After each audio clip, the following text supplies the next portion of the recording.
محکمہ ریلوے نے 1 ارب روپے کی لاگت سے نارووال سے کرتارپور اور دربار صاحب ریلوے اسٹیشن تک بیرون ممالک سے آنے والے یاتریوں کے لیے ٹرین سروس بحال کرنے کا فیصلہ کیا ہے۔ بیرون ممالک سے دربار صاحب کرتارپور آنے والے سکھ یاتریوں کی سہولت کے لیے ریلوے حکام نے ٹرین سروس بحال کرنے کا فیصلہ کیا ہے۔ اس سے کرتارپور دربار صاحب جانے والے سکھ یاتری پاکستان کے کسی بھی شہر یا بھارت سے واگا بارڈر کے ذریعے ٹرین سے براہ راست ہی منزل پر پہنچ سکیں گے۔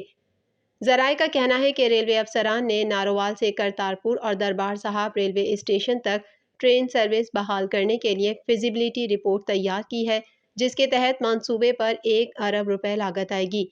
اس سیکشن پر عرصہ دراز سے ٹرین سروس بند ہونے سے ریلوے ٹریک خستہ حالی کا شکار ہے، جبکہ بعض مقامات پر ریلوے ٹریک زمین میں دب چکا ہے، جس کی وجہ سے نارووال، کرتارپور اور دربار صاحب ریلوے اسٹیشن تک نیا ریلوے ٹریک بچھایا جائے گا۔ اس کے ساتھ ساتھ ان ریلوے اسٹیشنوں کی خستہ حال عمارتوں کی اپ گریڈیشن، اسٹیشن ماسٹرز کے کمرے، ٹکٹ گھر، کیبن، سگنل سسٹم، ریلوے پھاٹک اور یاتریوں کے لیے ویٹنگ رومز بھی از سر نو تعمیر کیے جائیں گے۔ اس بات کا بھی خاص طور پر خیال رکھا جائے گا کہ یاتریوں کو اپنا سامان ٹرین سے اتارنے اور ٹرین میں چڑھانے میں خاطر خواہ سہولتیں فراہم کی جائیں۔ اسٹیشن تک سامان لانے اور باہر ٹرانسپورٹ تک سامان لے جانے کے لیے ٹرالیاں رکھی جائیں گی اور ریلوے بریجز کی مرمت بھی کی جائے گی۔